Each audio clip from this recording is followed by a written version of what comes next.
So, fellow greedy video game publisher, what's the matter?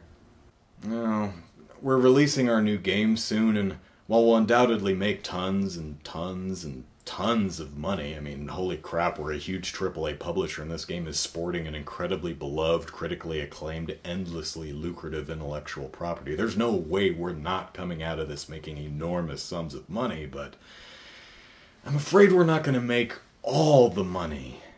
That's terrible! If we don't make all the money, what's even the point? I know, right?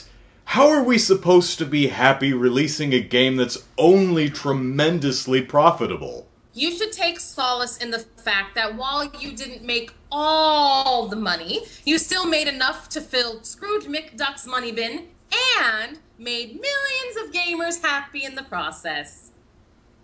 This is no time for jokes. I'm really hurting here. You're right. That was tactless of me. My apologies. It's alright. So this game you're releasing, how much you charging for it? Minus what we've already carved out to sell back in a $30 season pass? $60.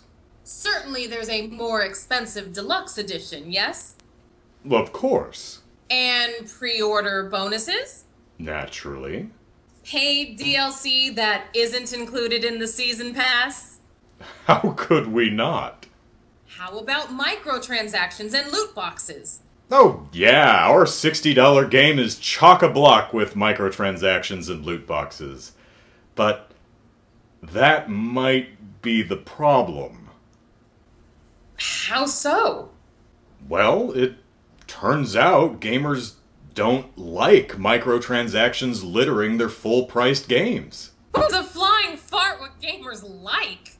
They're going to buy our games regardless. But some of them say they're committed to spending no more than the $60 purchase price of the game. Well, that is incredibly selfish of them. But we'll find our way into their wallets eventually. I don't know, there seems to be a real backlash here.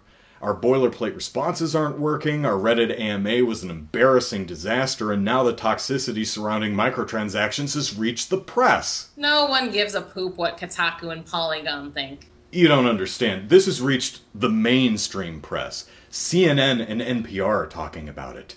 NPR! Oh! Ooh, that could be a problem. Yeah. This aversion to our recurrent consumer spending opportunities... God, I love that term. So good. So good. So good. Anyway, massive public distaste for microtransactions in video games that cost $60 up front, on top of multiple other recurring player investments such as season passes and additional paid DLC, may actually cause a few gamers to abstain from buying our game. And if that happens, we'll still be incredibly successful and make a metric crap ton of money, but we won't make all the money. And that's why I has a sad. Chin up, fellow greedy video game publisher. For it is times like these that we turn to the good book of electronic arts, Star Wars Battlefront II, verse 4. We hear you loud and clear, so we're turning off all in-game purchases. We will now spend more time listening, adjusting, balancing, and tuning.